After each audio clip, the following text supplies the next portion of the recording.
rythme de l'article 2 de la Constitution, la République démocratique du Congo est passée de 11 à 25 provinces, plus la ville de Kinshasa.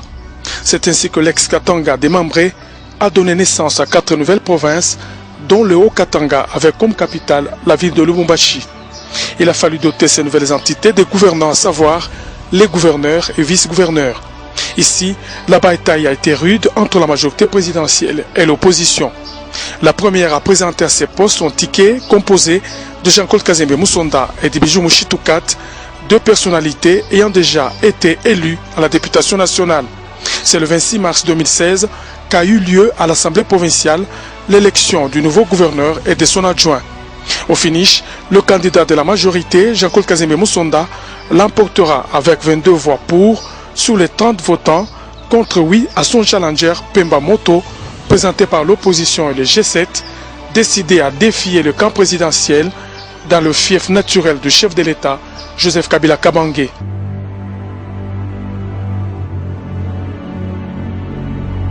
Quelques jours même avant son investiture, le gouverneur élu du Haut-Katanga devait affronter sa première crise socio-économique. Le sac de farine de 25 kg, aliment de base prisé des Hauts-Katangais, est passé de 9 à 35 000 francs congolais.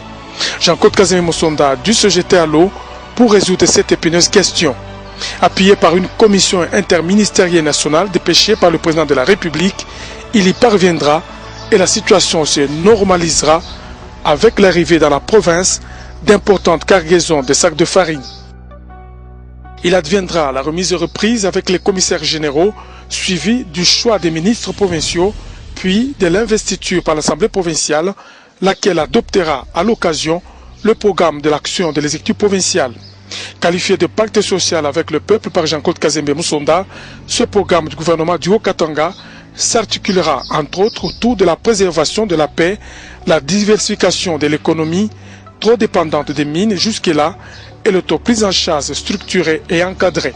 Dans un contexte morose marqué par la chute des métaux, principale source des revenus du pays dont le Haut-Katanga est le poumon économique, le nouveau gouverneur a donc mis en place un programme d'action à la fois ambitieux et réaliste axé sur les résultats. Ayant tiré la leçon des crises répétées de l'approvisionnement de la province en farine de maïs, Jean-Claude Kazembe Musonda a lancé l'idée des villages agricoles. Le projet a reçu les quitus du président de la République qui en donnera le go en juin 2016 à Lumata, à 55 km de Lubumbashi, sur la route de Kasumbalesa, en présence des gouverneurs de toutes les 26 provinces de la République, un modèle que Joseph Kabila Kabange a demandé aux autres de suivre. Ainsi, ce projet fera-t-il du chemin? Les villages agricoles se répandront dans tous les territoires de la province. Les familles et les agriculteurs, encadrés par des techniciens, recevront en plus de matériels aratoires, des intrants agricoles, des semences et par endroits des vélos pour plus de mobilité. Des sites comme Waïseni à Lumata, Kapolowe, Kasomeno, Sakanya, Kabembe ou encore Mwenda abritent des villages agricoles qui visent l'autosuffisance alimentaire de la province, obligée à importer du maïs pour couvrir ce besoin avec comme conséquence la perte des devises. D'ores et déjà, le maïs pousse bien.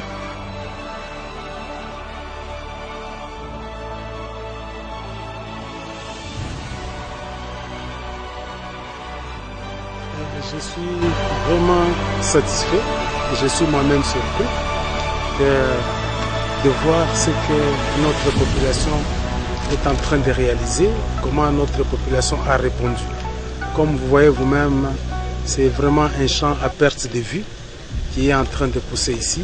Je suis vraiment content, je félicite notre population et c'est avec fierté que je peux dire encore merci au chef de l'État qui est venu lancer ce premier village agricole qui est en train de voir le jour. Une innovation sur le plan de l'autoprise en charge structurée et encadrée, Jean-Claude Kazembe Musonda l'a démontré au village Katofio et Lubamba, où des jeunes qui vendaient un camion de sable à 10 000 francs congolais ont vu leur revenu passer à 1 million de francs grâce à l'idée du gouverneur de les voir produire des blocs ciment, des pavés parcellaires et des buses. Des ingénieurs ont été mis à leur disposition pour les former, des moules et des sacs de ciment leur ont été fournis.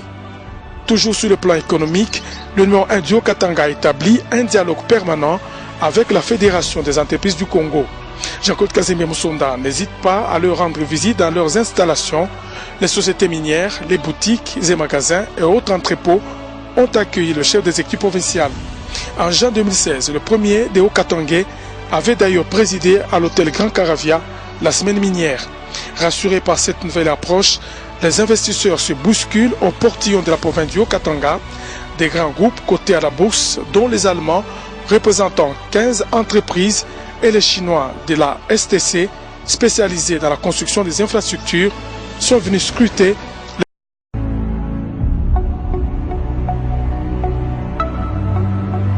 C'est sur le plan des infrastructures que Jean-Claude Casimir Moussonda a démontré tout son génie durant ces 6 mois passés à la tête de la province qu'il préfère.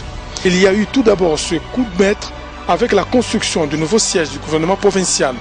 Les travaux ont été lancés par le chef de l'État et depuis le 15 juillet, ils ont démarré. Il a fallu faire face à la nature, couper les arbres, dessoucher, aplanir le terrain et le rendre moins hostile à accueillir un nouveau bâtiment.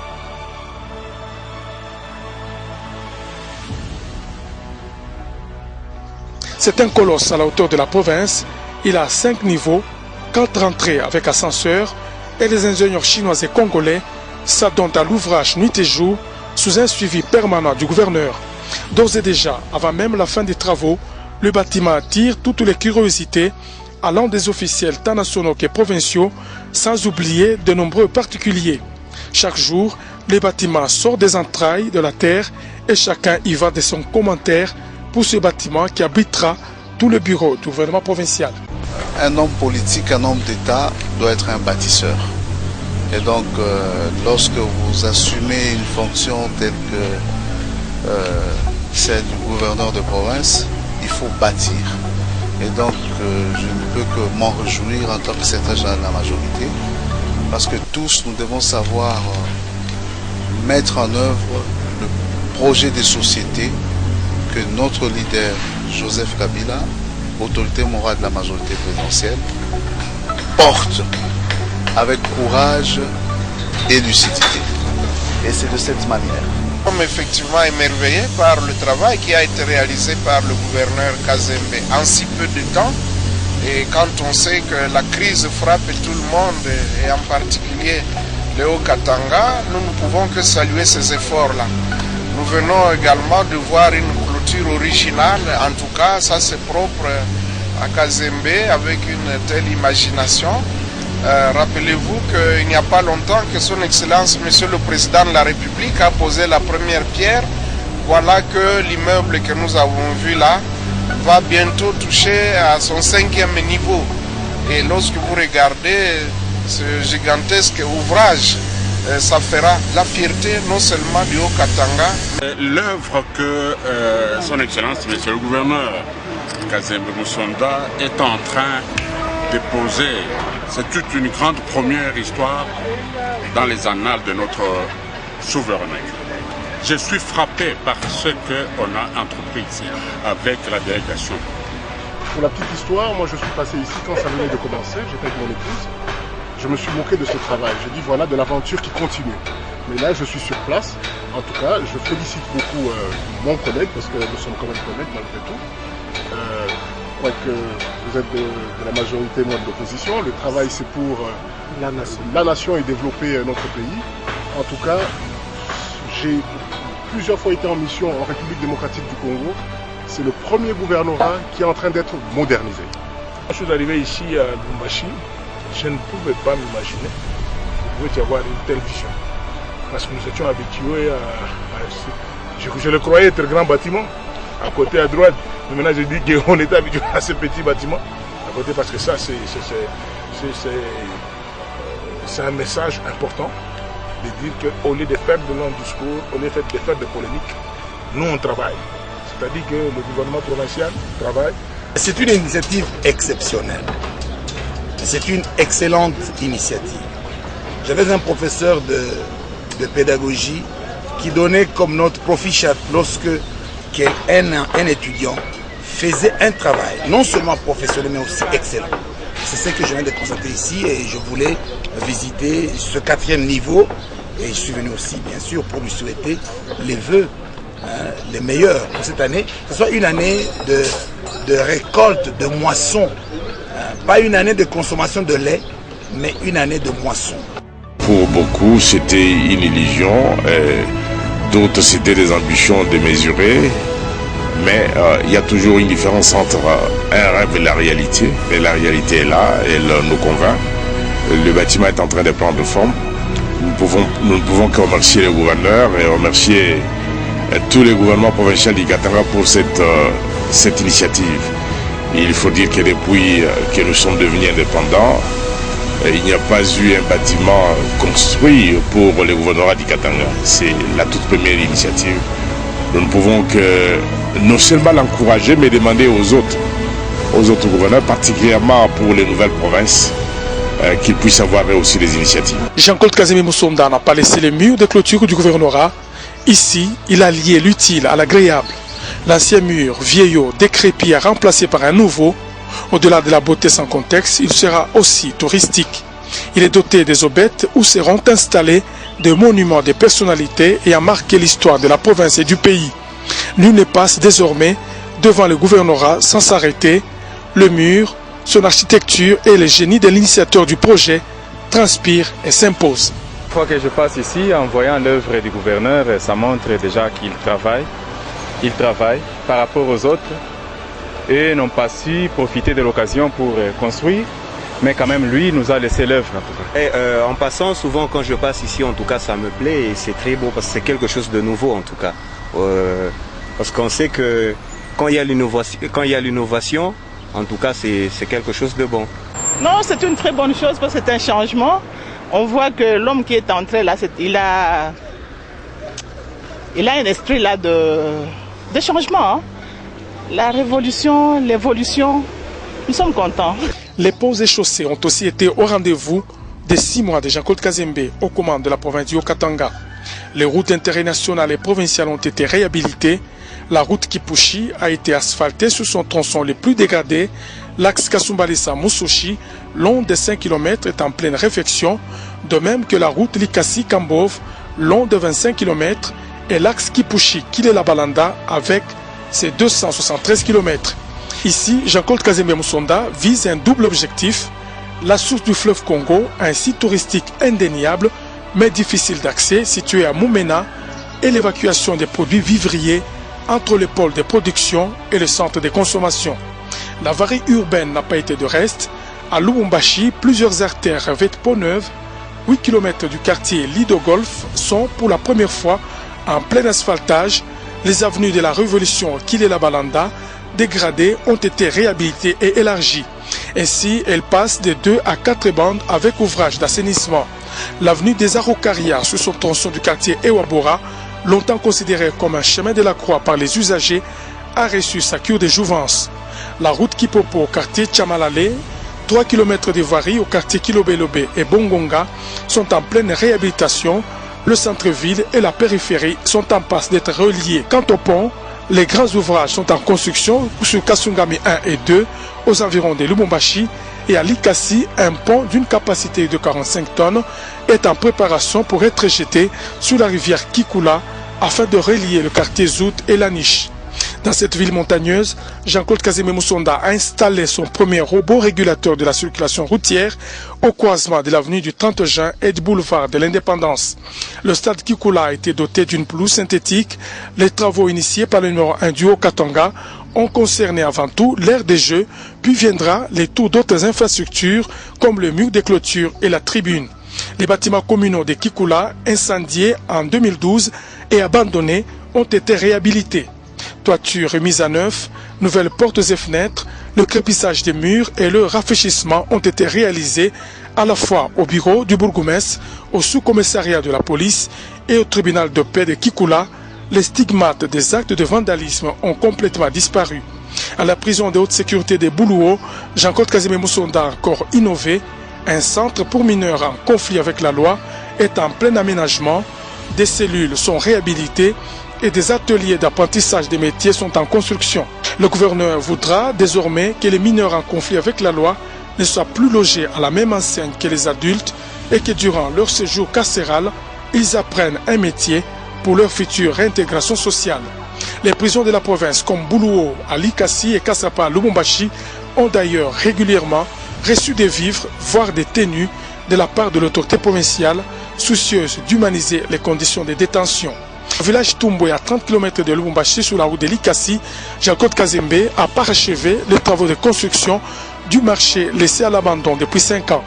Les vendeuses et vendeurs de cette partie de la province ont dû faire face aux intempéries de tout genre et exposer leurs marchandises dans des conditions défiant toutes les règles d'hygiène.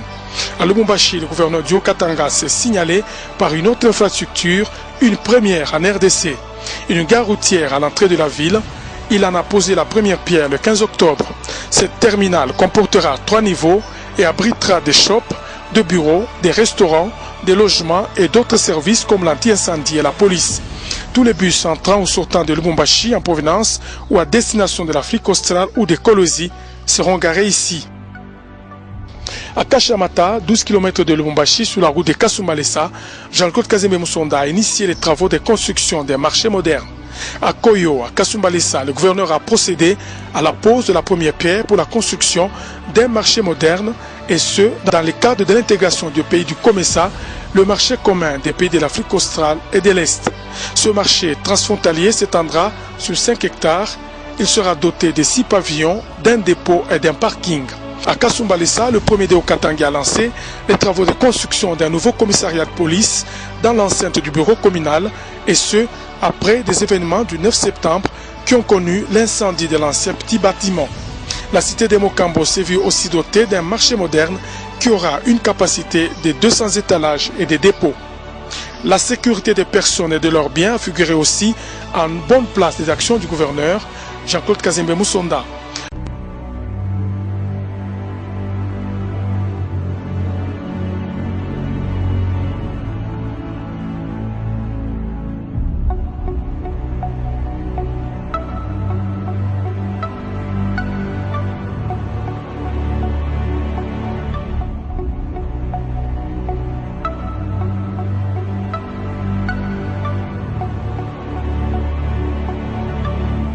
Pour renforcer la sécurité à travers la ville, Jean-Claude Kazembe a remis 100 téléphones portables à son ministre provincial de l'Intérieur. Ces téléphones sont destinés aux cadres de base appelés à communiquer quant à ceux. Plusieurs groupes de bandits à main armée ont été neutralisés, de même que des bandes de contrefacteurs de la monnaie. Dans le domaine de l'énergie, la desserte en eau potable et en électricité n'a pas été oubliée.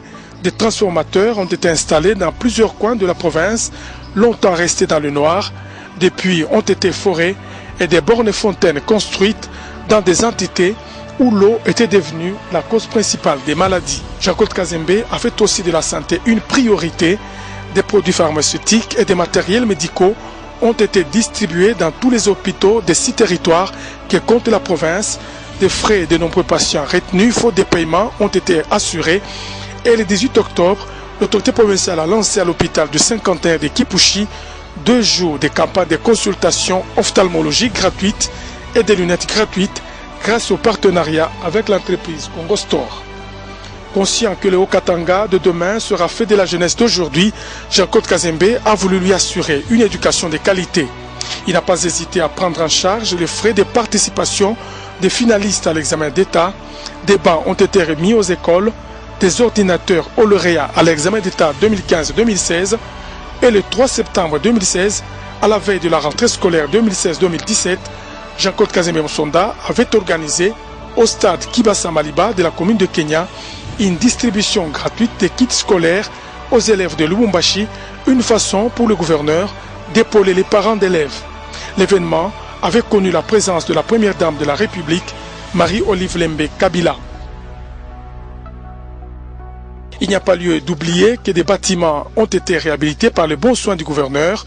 Sous son administration, le Haut-Katanga a connu un taux de 60% de réussite. La province a été 3e au concours national des dictées et 3e au concours national des posters scientifiques.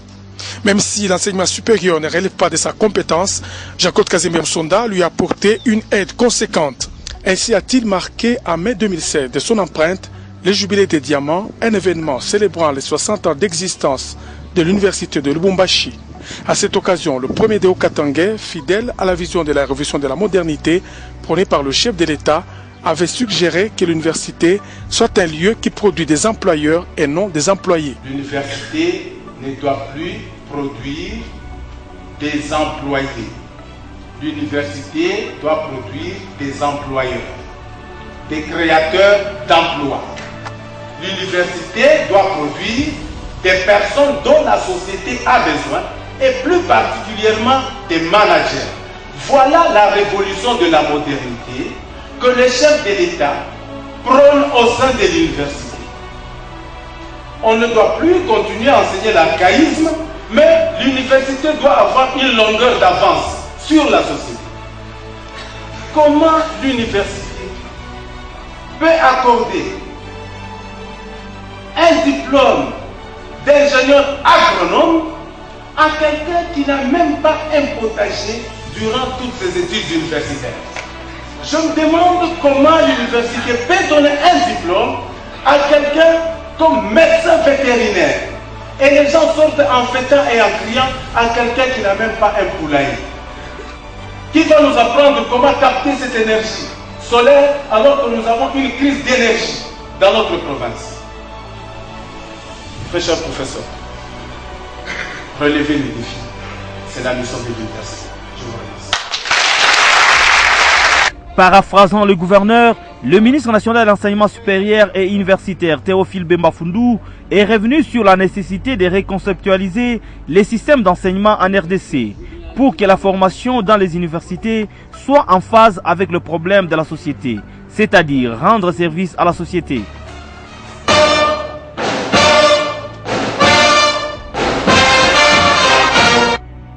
De nombreuses institutions installées dans sa province ont reçu de l'assistance.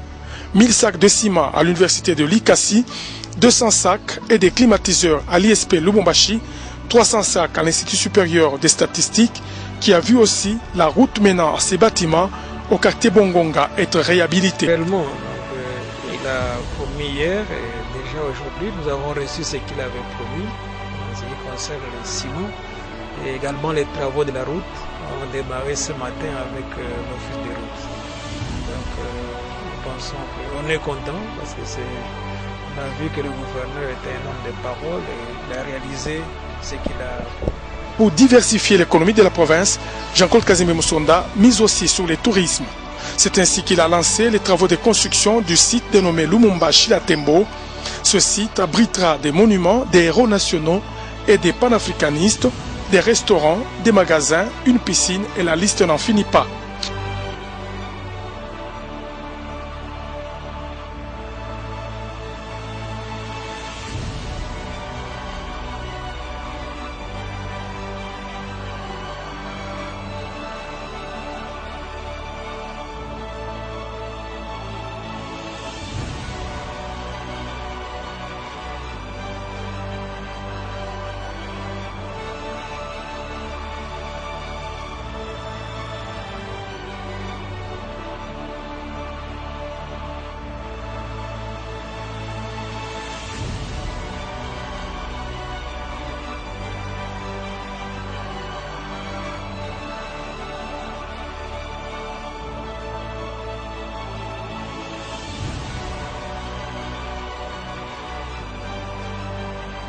Durant ces 6 premiers mois à la tête du Haut-Katanga, Jean-Claude Kazimé Musonda a pratiqué la gestion des proximités.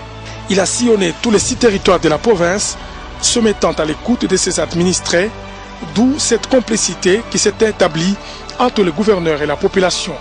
Voilà pourquoi il a été lui-même au devant des grands événements qu'a connus la province, à l'instar des troubles du 9 septembre 2016 à Kasumbalesa, ou encore organisant une marche de la paix pour mettre fin au trouble du 19 au 21 décembre 2016 à Machipicha et à Kisanga. Ici comme ailleurs, Jean-Claude Kazimé Musonda a fait preuve de bravoure, de courage et de la détermination qui ont fini par payer en ramenant le calme et la quiétude parmi la population.